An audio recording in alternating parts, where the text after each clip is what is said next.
ক্রিকেটে lucky charm বলে কিছু কি সত্যিই আছে? শচীন টেন্ডুলকার বিশ্বাস করতেন বাঁ পায়ে আগে প্যাড পড়লে ভাগ্য খুলে যায়। জহির খানের ছিল প্রিয় হলুদ রুমাল। কিন্তু বাংলাদেশের জন্য একটাই নাম এখন সত্যিকারের লাকি চার্ম, মুস্তাফিজুর রহমান। যখনই তিনি মাঠে থাকেন জয় যেন আপনাতেই ধরা দেয়। কাটারের মাস্টার এই পেসারের উপস্থিতি হয়ে উঠেছে টাইগারদের আত্মবিশ্বাসের প্রতীক। প্রশ্ন এখন একটাই, আসন্ন এশিয়া কাপেও কি বাংলাদেশকে এগিয়ে নেবে এই মুস্তাফিজ ফ্যাক্টর? ক্রিকেটের ইতিহাসে অনেকেই বিশ্বাস করেছেন লাকি চার্ম বা কুসংস্কারে। কেউ প্যাড পড়ার ক্রম নিয়ে করা নিয়ম মানতেন, কেউ আবার নির্দিষ্ট কোনো জিনিসকে সাফল্যের সঙ্গী ভাবতেন। কিন্তু বাংলাদেশের ক্রিকেটে আজ যাকে প্রকৃত লাকি চার্ম বলা হচ্ছে তিনি আর কেউ নন, মুস্তাফিজুর রহমান। 2025 সালে এখন পর্যন্ত বাংলাদেশ যে 6টি টি-20 ম্যাচ খেলেছে সবকটিতেই জয় এসেছে। প্রতিটি ম্যাচেই ছিলেন মুস্তাফিজ।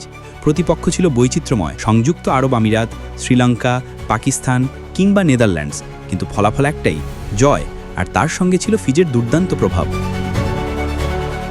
শুধু তাই নয়, নেদারল্যান্ডসের বিপক্ষে সাম্প্রতিক জয়ে যোগ হয়েছে নতুন এক রেকর্ড। সাকিব আল হাসানের 52 ম্যাচ জয়ের সাক্ষী হয়ে অবসর নেওয়ার রেকর্ডকে পেছনে ফেলে এখন 53 জয় নিয়ে তালিকায় শীর্ষে কাটারের মাস্টার মুস্তাফিজ। এমন এক পরিসংখ্যান স্বাভাবিকভাবেই প্রশ্ন তোলে, টি-20 থেকে সত্যি মুস্তাফিজ মানেই জয়? বাংলাদেশের ভক্তদের অন্তত তাই বিশ্বাস, কারণ ফিজ শুধু দেশের অভিজ্ঞতম পেসারই নন, বিশ্বের সেরাদের কাতারেও তিনি অনন্য। আইপিএল বা বিপিএলে খেলে এসছেন দুনিয়ার নামী ব্যাটারদের বিপক্ষে। তাদের বিপক্ষে অভিজ্ঞতা আসন্ন এশিয়া কাপে হয়ে উঠতে পারে বাংলাদেশের অন্যতম বড় শক্তি। মুস্তাফিজের বোলিংয়ের বিশেষত্ব কাটারের ভিন্নতা। ব্যাটার বুঝে ওঠার আগেই বলের গতি ও গতিপথ বদলে যায়, আর সেখানেই তার মূল সাফল্যের রহস্য। আইপিএলে নিয়মিত খেলতে গিয়ে তিনি নিরন্তর মুখোমুখি হচ্ছেন রোহিত শর্মা, বিরাট কোহলি কিংবা গ্লেন ম্যাক্সওয়েলের মতো ব্যাটারদের। সেই অভিজ্ঞতা কাজে লাগিয়ে এশিয়া কাপে প্রতিপক্ষকে চাপে ফেলার ক্ষমতা তার ভালোভাবেই আছে। বর্তমানে টি-20তে সবচেয়ে বেশি উইকেট নেওয়া সক্রিয় পেসারদের তালিকাতেও মুস্তাফিজ শীর্ষস্থানে রয়েছেন। আরেকটি বড় মাইল ফলকও সামনে, 150 উইকেট। এখন পর্যন্ত তার ঝুলিতে আছে 140 টি-20 উইকেট, মাত্র 10টি দূরে আছেন